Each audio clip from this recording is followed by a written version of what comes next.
మనం రోజూ స్విచ్ వేస్తాం, లైట్లు వెలుగుతాయి. కాని ఆ క్షణంలో ఓ అద్భుతం జరుగుతుంది కదా. మన ఇళ్లను, మన నగరాలను వెలిగించే ఆ కనిపించని శక్తి వెనుక ఎంత పెద్ద నెట్వర్క్ దాగి ఉందో ఈరోజు దాని గురించే తెలుసుకుందాం. స్విచ్ వేయడం, ఫోన్ ఛార్జ్ చేయడం, ఎలక్ట్రిక్ కార్ నడపడం ఇవన్నీ మనకు చాలా మామూలు విషయాలు. కానీ వీటన్నింటి వెనుక ఉన్న ఆ ఇన్విజిబుల్ నెట్వర్క్ గురించి ఎప్పుడైనా ఆలోచించారా? ఈ మ్యాజిక్ వెనుక అసలు 4 పెద్ద సవాళ్లు, వాటికి అంతే తెలివైన 4 పరిష్కారాలు ఉన్నాయి. మరి మొదటి సవాలేంటో చూద్దామా? అదే డెలివరీ. సరే, అసలు సమస్య ఇక్కడే మొదలవుతుంది. పవర్ ప్లాంట్లో కరెంటు తయారవుతుంది, చాలా బావుంది. కాని దాన్ని వందల వేల కిలోమీటర్ల దూరంలో ఉన్న మన ఇళ్ల వరకు తీసుకురావాలి కదా. అది కూడా మధ్యలో పవర్ ఎంత వేస్ట్ అయిపోకుండా. అదెలా సాధ్యం? వందల మైళ్ల ప్రయాణం అంటే కరెంటు దారిలోనే నీరసించిపోవాలి కదా. కానీ అలా జరగదు.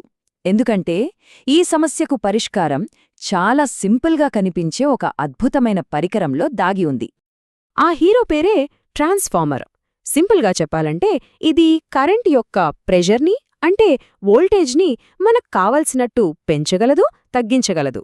మరిది ఎలా పనిచేస్తుందో చూద్దాం. ఒక ట్రాన్స్ఫార్మర్లో ముఖ్యంగా ఈ 2 కాయిల్స్ ఉంటాయి, ప్రైమరీ ఇంకా సెకండరీ. ఇది ఎలా పనిచేస్తుందంటే, కరెంట్ ప్రైమరీ కాయిల్లోకి వెళ్ళినప్పుడు అది ఒక అయస్కాంత క్షేత్రాన్ని, అంటే ఒక మ్యాగ్నెటిక్ ఫీల్డ్ని క్రియేట్ చేస్తుంది. ఆ ఫీల్డ్ పక్కనే ఉన్న సెకండరీ కాయిల్లో కొత్తగా కరెంటును పుట్టిస్తుంది. భలే ఉంది గదా. ఇదంతా ఒక చైన్ రియాక్షన్ లాంటిదన్నమాట. ఏసీ కరెంట్ ఒక మ్యాగ్నెటిక్ ఫీల్డ్ని తయారు చేస్తుంది. ఆ ఫీల్డ్ రెండో కాయిల్లో కొత్త వోల్టేజ్ని ప్రేరేపిస్తుంది. అసలు మ్యాజిక్ ఏంటంటే, ఈ 2 కాయిల్స్ ఒకదానికొకటి తాకకుండానే పవర్ అనేది ఒకదాని నుంచి ఇంకోదానికి బదిలీ అవుతుంది. అద్భుతం కదా. చాలా సింపుల్ విషయం. పవర్ ప్లాంట్ దగ్గర స్టెప్-అప్ ట్రాన్స్ఫార్మర్లు వోల్టేజ్ని కొన్ని లక్షల వోల్టులకు పెంచి లాంగ్ డిస్టెన్స్కి పంపిస్తాయి. అలా ప్రయాణించి మన ఏరియాకొచ్చాక మన ఇంటి దగ్గరుండే స్టెప్-డౌన్ ట్రాన్స్ఫార్మర్లు దాన్ని మనకు కావలసిన సేఫ్ లెవెల్కి తగ్గిస్తాయి. ఒకటి పైకి లేపుతుంది, ఇంకొకటి కిందకు దించుతుంది. అంతే. సరే, ఇప్పుడు కరెంట్ మన ఇంటికొచ్చేసింది, అంతా బానే ఉంది. కానీ ఇక్కడే మరో సమస్య ఎదురవుతుంది. మన గోడ సాకెట్ నుంచి వచ్చేది ఏసీ పవర్, కానీ మన ఫోన్లు, ల్యాప్టాప్లు పనిచేసేది డీసీ పవర్తో. ఇవి 2 వేరువేరు భాషలన్మాట. మరి ఈ వేర్వేరు భాషల మధ్య కమ్యూనికేషన్ ఎలా? అక్కడే మన రెండో హీరో వస్తాడు. దాని పేరే పవర్ కన్వర్టర్. ఇది ఒక ట్రాన్స్లేటర్ లాంటిది. గోడ నుంచి వచ్చే కరెంటుని మన డివైజ్లకు అర్థమయ్యే భాషలోకి మారుస్తుందన్నమాట. ప్రతి డివైస్కి దానిదైన ఫుడ్ మెన్యూ ఉంటుంది. మన ఫోన్ ఛార్జర్కి ఏసీని డీసీగా మార్చే రెక్టిఫైయర్ కావాలి.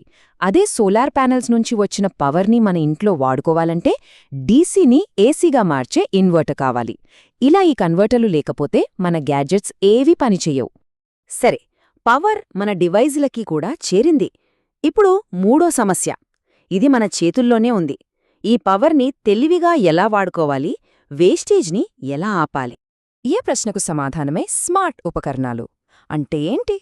ఇవి సెన్సార్లను వాడుకుని మన ప్రమేయం పెద్దగా లేకుండానే చాలా తెలివిగా పనిచేస్తాయి. ఇవి మన పనిని సులభం చేయడమే కాదు, పవర్ని కూడా ఆదా చేస్తాయి. ఉదాహరణకు స్మార్ట్ ఏసీ రూమ్ టెంపరేచర్ని బట్టి అదే కూలింగ్ని అడ్జస్ట్ చేసుకుంటుంది. స్మార్ట్ లైట్లు రూంలో ఎవరూ లేకపోతే అవే ఆగిపోతాయి. ఇదంతా కేవలం కంఫర్ట్ కోసం కాదు, అవసరం లేనప్పుడు పవర్ని ఆపి కరెంట్ వేస్టేజ్ని తగ్గించడం కోసం. అయితే మనం వాడే ఈ పవర్ని అసలు ఎలా కొలుస్తారు? మన ఇంటికొచ్చే కరెంట్ బిల్ వెనుకున్న లెక్కేంటి? పదండి దాన్ని డీకోడ్ చేద్దాం. మీ కరెంట్ బిల్లు వెనుకున్న సీక్రెట్ ఫార్ములా ఇదే. చూడ్డానికేదో పెద్ద లెక్కలా ఉన్నా చాలా సింపుల్.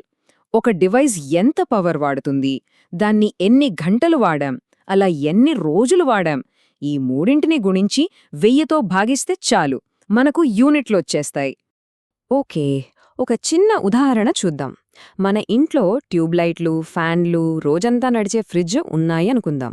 ప్రతిదాని వాడకాన్ని ఆ ఫార్ములాలో వేసి లెక్కగడితే నెల మొత్తం మీద ఎన్ని యూనిట్లు ఖర్చయ్యాయో మనకు క్లియర్గా తెలిసిపోతుంది.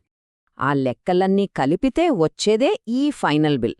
మనం వాడిన యూనిట్లను ఒక్కో యూనిట్ ధరతో గుణిస్తే మన బిల్లు ఎంతొస్తుందో తెలుస్తుంది. అంటే మనం ఎంత కరెంట్ వాడతామో మన చేతుల్లోనే ఉంటుంది, మన డబ్బు కూడా మన కంట్రోల్లోనే ఉంటుంది. ఇప్పటివరకు 3 సమస్యలు చూశాం. ఇప్పుడు చివరిది, బహుశా ఈ రోజుల్లో చాలా ముఖ్యమైనది. కరెంట్ని గోడల నుంచి బయటకు తెచ్చి మనతో పాటు తీసుకెళ్లడమెలా? అంటే పవర్ని పోర్టబుల్గా మార్చడం ఎలా? ఇక్కడే బ్యాటరీలు రంగంలోకి దిగుతాయి. బ్యాటరీ గురించి మాట్లాడేటప్పుడు ఈ 2 విషయాలు చాలా ముఖ్యం. ఎస్ఓసి అంటే స్టేట్ ఆఫ్ ఛార్జ్. ఇది మన బండిలోని ఫ్యూయల్ మీటర్ లాంటిది. బ్యాటరీలో ఎంత ఛార్జ్ మిగిలి ఉందో చెప్తుంది. ఇక ఎస్ఓహెచ్ అంటే స్టేట్ ఆఫ్ హెల్త్. ఇది మన బండి ఇంజిన్ కండిషన్ లాంటిది. బ్యాటరీ ఎంత ఆరోగ్యంగా ఉందో, ఎంత పాతబడిందో చెప్తుంది. ఈ పోర్టబుల్ పవర్కి ఎలక్ట్రిక్ వాహనాలే బెస్ట్ ఎగ్జాంపుల్. వీటిలో కూడా చాలా రకాలున్నాయి. పూర్తిగా బ్యాటరీ మీద నడిచేవి అంటే బీవీలు, పెట్రోల్ ఇంజిన్, బ్యాటరీ రెండింటితో నడిచే హైబ్రిడ్స్ అంటే హెచ్ఈవీలు, అలాగే బయట నుంచి కూడా ఛార్జ్ చేసుకోగలిగే ప్లగ్-ఇన్ హైబ్రిడ్స్ పీహెచ్ఈవీలు. ప్రతిదీ పోర్టబుల్ పవర్కి ఒక పరిష్కారమే.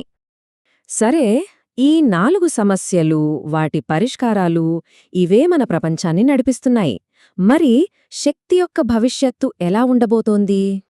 ఎక్కడో దూరంగా ఉన్న పవర్ ప్లాంట్ దగ్గరి భారీ ట్రాన్స్ఫార్మర్ల నుంచి మన చేతిలో ఉండే ఫోన్ ఛార్జర్లోని చిన్న కన్వర్టర్ వరకు మనం చూసిన ఈ సూత్రాలన్నీ ఒక కనిపించని నెట్వర్క్లా మన ఆధునిక ప్రపంచానికి వెన్నెముకగా నిలుస్తున్నాయి.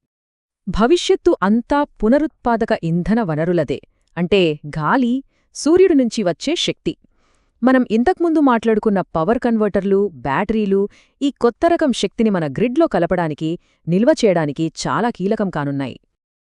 చూశారుగా, మన ఎలక్ట్రిక్ ప్రపంచాన్ని నిర్మించిన ఈ ఐడియాలు ఎంత అద్భుతంగా ఉన్నాయో. ఇప్పుడు మనం పునరుత్పాదక ఇంధనాలు, స్మార్ట్ గ్రిడ్ల వైపు వెళ్తున్నాం.